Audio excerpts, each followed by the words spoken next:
menyebut seolah-olah dirinya turut berkontribusi dalam sebuah keberhasilan program. Jadi ya waktu memberi sambutan di acara Kongres Persatuan Umat Islam di Medan, dia menyampaikan Indonesia berhasil melakukan swasembada beras. Tapi Anda ditanya lebih detail, apa sih kontribusi dia sebagai wapres dalam konteks melimpahnya hasil panen padi? Ada yang bisa bantu Begawan menemukan satu saja tindakan dia, kontribusi dia sehingga Indonesia bisa swasembada pangan yang punya signifikan pada melimpahnya produksi pertanian kita? Renek, nggak ada. Ya memang semua pejabat tidak ada yang bekerja sendiri, memang semua ada peran masing-masing. Namun bila kita mau memperdalam, mencermati kerjaan Wapres dalam 6 bulan ini, apa ada yang nemu? Kira-kira Pak Prabowo memberi kepercayaan di bidang apa? Atau pada urusan tertentu? Nggak ada. Gibran juga mengatakan keberhasilan surplus beras. Beda dengan negara lain katanya yang pada gagal panen. Nah ini Pak Wapres ini suara dari negara lain. Ngapain sih disimak bener-bener? Dengerin tuh suara rakyat yang mengeluhkan ekonomi kita muternya gak bagus. Dia rasakan enggak? Kebutuhan makin menekan kita. Harga beli semakin naik. Ekonomi semakin sulit. Daya beli masyarakat semakin turun. Bantu tuh Presiden benahi tugas agar ekonomi kita membaik. Lah urusan negara lain ngapain dicerita-ceritakan di depan forum? Giliran rakyat yang ngeluh pura-pura nggak denger. Rakyat itu nunggu peran sesungguhnya. Gibran di negara ini apaan? Ngapain loh? Meski tugas Wapres itu memang membantu Presiden dan diregulasi, tidak disebutkan jelas klausul membantu sing kepiye, itu nggak jelas. Biasanya Presiden tetap mendelegasikan orang kita satu hal itu. Zaman Wapres sebelumnya semua ada peran, ada aktivitas atau tanggung jawab yang memang mesti ditunaikan oleh Wapres. Entah itu Kiai Ma'ruf Amin, Pak JK, Pak Budiono, Pak Hamzahas dan lain sebagainya. Nek ngompolos orang ngandel apa yang Om Begawan ngomongkan, googling aja. Mosok itu tak jelasin siji-siji. Memang sih dia dipasrai atau tidak itu tergantung pada presidennya. Bila tidak dipercaya perihal menuntaskan satu pekerjaan pun memang bukan salah total Gibran. Karena ya memang tidak diserai tugas sama Prabowo. Tapi mosok dia yang mau pasif. Kan bisa ngajukan permintaan ke presiden buat ngebantu di soal apa gitulah. Kami ini nggak ngelihat apa sih yang lagi tanggung jawab menjadi tanggung jawab sebagai wakil presiden. Perjalanan Wapres ke NTT, agenda di sana 2 hari, diselingi mengunjungi pembangunan 2 waduk, lalu berdialog sama petani. Seolah-olah dia pekerjaan, namun di berbagai tempat tujuannya gonta-ganti terus. Isu yang ditangani ya berubah-ubah. Dulu awal menjabat muter ke sekolah-sekolah, memastikan MBG. Setelah itu mengunjungi beberapa proyek fisik. Ada pembangunan MRT, pembangunan Universitas Syekh Nawali Al-Batani, ke Pengsui banjir, ke Vaskes, campur aduk lah. Nah yang kunjungan terakhir ke NTT itu termasuk memastikan ketersediaan pupuk dan menanyakan itu, tanya sama petani. Sulit dapat aksesnya apa enggak itu. Lo mau bagaimanapun, isu ketahanan pangan, apalagi menyangkut tentang perberasan, beras, kebutuhan pokok rakyat, itu bukan spesifikasi Gibran loh. Apa jangan-jangan penugasan sadet-sanyet semuanya presiden aja ini. Dia juga sok-sok cerita itu, negara-negara lain pada butuh pangan, sedangkan negara kita bisa swasembada beras. Apa iya? Kenapa harus impor beras? Gibran pasti nggak tahu tuh. Zaman Orde Baru, swasembada beras itu wis dadi target tahunan. Justru saat bapaknya jadi presiden, Indonesia impor beras ugal-ugalan loh. Indonesia impor beras ugal-ugalan 2023, 2024. Sejak pertama menjabat impor beras naik terus setiap tahun. Gimana ngomong swasembada pangan? Banyaknya impor beras disebut berbagai pengamat sebagai upaya mencukupi kebutuhan bantuan sosial. Dan bansos itu buat apa lagi kalau tidak buat kemenangan capres dan cawapres yang didukung oleh Jokowi dan keluarganya. Ini fakta yang tidak bisa terbantahkan. Mestinya dia bicara soal ini ke publik tuh, mengapa bapaknya terhitung nggak berhasil melakukan swasembada pangan, harusnya kan gitu sampai akhir masa jabatannya. Impornya gila-gilaan. Dari data yang tersaji dibandingkan keberhasilan swasembada beras tahun ini, jelas janggal banget loh. Dulu impor kita tuh tembus jutaan ton loh. Sekarang malah panen nggak berhenti-berhenti. Tidakkah itu sesuatu yang aneh? Dalam perspektif Om Begawan, urusan swasembada beras, titik krusialnya pada political will pemerintah. Mau diakui atau tidak, segala sektor komoditi di negara kita itu disinyalir jadi kait mengait sama politik. Nggak bisa. Selalu ada urusannya dengan politik. Dulu kita pernah dengar tuh, ada ketua partai tersangkut kasus impor daging sapi. Ingat toh? Kemudian Pak Tom Lembong terseret kasus impor gula. Di Pertamina ada oplosan Pertamax. Masih banyak kasus lain. Tidakkah ini semua mesti jadi salah satu perhatian Gibran sebagai wakil presiden? Gimana ketahanan pangan di semua komoditas itu bisa diswasembadakan? Negara agraris masuk impor hasil pertanian kan sulit diterima nalar. Ditambah impornya dari negara kecil macam Thailand, Vietnam. Dan kita jadi heran nih, gumen nih. Lah luasan lahan mereka itu ya paling seberapa sih? Kita malah impor beras dari sana. Lucu kan? Nah, di tingkat lapangan kita sering mendengar berbagai suara petani. Itu tidak didengar oleh para pemerintah, termasuk Gibran. Pernah dengar keluhan para petani? Salah satu tantangan yang menganga buat menjaga kestabilan produksi beras tentang regenerasi petani. Apa Gibran pernah ngerti tentang hal ini? Kayaknya sih enggak. Termasuk juga bagaimana upaya negara agar prestasi produksi beras kita itu bisa dipertahankan melimpah ruah kayak sekarang. Petani naik kelas misalnya. Dalam postingan konten di channel pribadi Gibran, tuh, unggahan terakhir tuh, yang angkat judul hilirisasi pertanian, dia jelas gagal memotret kondisi pertanian kita. Seperti yang ada di lapangan. Nggak bener. Di lapangan kocar kacir. Mau bagaimanapun, mesti tahun ini kita swasembada pangan. Masih banyak kebutuhan dapur kita itu berasal dari impor. Dan salah satu tantangan besarnya, produk impor hasil pertanian bisa-bisanya lebih murah dari produk pertanian dalam negeri. Petani blasak, petani hancur kalau gini nih. Entah itu bawang merah, kentang, tomat, cabai, dan lain sebagainya. Coba kita masuk supermarket. Kok bisa sayuran dari Cina bisa lebih murah dibandingkan di pasar tradisional? Gimana coba? Cara mikirnya gimana nih? Nah, situasi ini sudah berjalan beberapa tahun. Pemerintah juga tidak berupaya. Gimana caranya produksi pertanian dari luar membanjiri pasar dalam negeri? Dengan pernyataan presiden yang menghapus segala kuota impor. Posisi pertanian kita jelas dalam ancaman berat.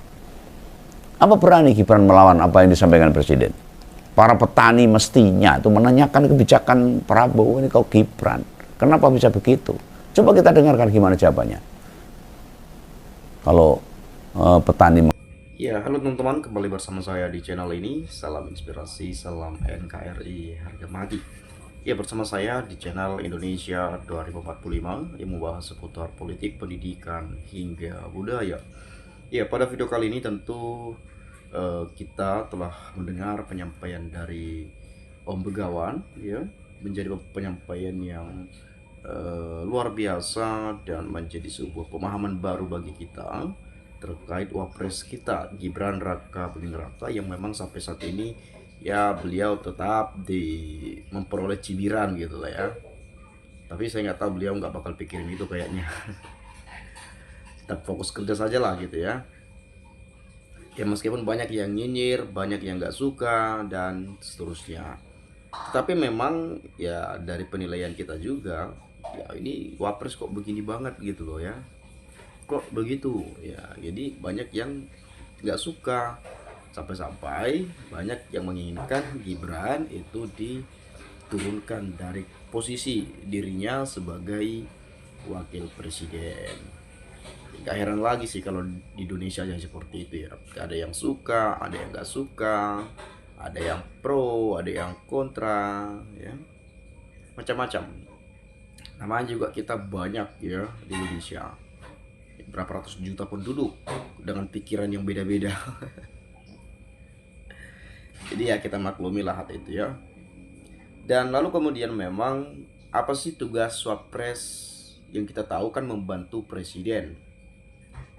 Tetapi sejauh ini kita melihat bahwa ya apalagi tadi seperti sampaikan Om Begawan, Gibran pidato berbicara soal swasembada beras, ya soal swasembada ini itu dan lain-lain, tetapi kita nggak pernah lihat dia kerja. Dan tidak jauh dari hilirisasi. Nah, Gibran ini terus setiap penyampaian apa-apa soal hilirisasi dan juga AI gitu ya. Nggak pernah AI. Nah, ini kan yang menjadi suatu pemikiran yang berbeda bagi kita yang melihat kinerja wakil presiden kita ini. Banyak yang menyaksikan Gibran ya akhir-akhir ini ngonten ya di YouTube atau di TikTok ya, kurang lebih seperti itulah. Kayak ngikutin Kang Deddy Mulyadi kalau nggak salah nih beliau ini ya. Tapi oke lah, kalau untuk menunjukkan ini itu ya nggak ada soal bagi saya, ya itu biasa-biasa lah teman-teman ya. Dan kemudian kita melihat bahwa banyak penyampaikan Gibran ini bisanya cuman bagi-bagi susu, bagi-bagi buku, tahu-taunya nanti di seberang sana berbicara soal hilirisasi, nanti di seberang sana berbicara soal swasembada pangan, swasembada beras, padahal yang banyak orang tidak pernah melihat Gibran kerja. Tapi ya itu juga sebaliknya, emang Gibran harus menunjukkan dirinya bahwa dirinya kerja, kan gitu juga sebaliknya. Tapi oke lah, kita punya pendapat yang berbeda, yaitu hal-hal yang biasa dan itu sifatnya lumrah, dan itu sah-sah saja menurut saya. Nah, kita akan luruskan di sini ya bagaimana penilaian teman-teman kita, dan kita harus fair di sini teman-teman ya. Pidatonya membangunkan, lebih baik suruh ngonten aja atau ngomong anaknya main Tamiya ya. Kebetulan ikut acara yang di Medan, sampai di rumah TK tanyain dia malah cuma senyum-senyum. Ini di Medan waktu sama Bobby bahas hilirisasi kemenyan ya, kemenyan, kunyit atau apa lagi itu ya. Kemenyan yang kita tahu selama ini ya kerap dipakai para dukun ya kalau nggak salah ya. Dia kurang lebih seperti itulah ya, untuk pengobatan, untuk mungkin hal-hal yang ya penting lah bagi mereka gitu ya. Kalau nggak salah kalau saya salah saya minta maaf ya, silakan dikoreksi. Nah, kemudian males banget dengar suara dan lihat muka keluarga Mulyono family. Maaf karena lihat ketidakadilan untuk negeri ini, terutama saya pribadi. Kenapa bicara beliau nggak ada gas? Ya, go. Ya guys lah ya. Apa kebanyakan inex?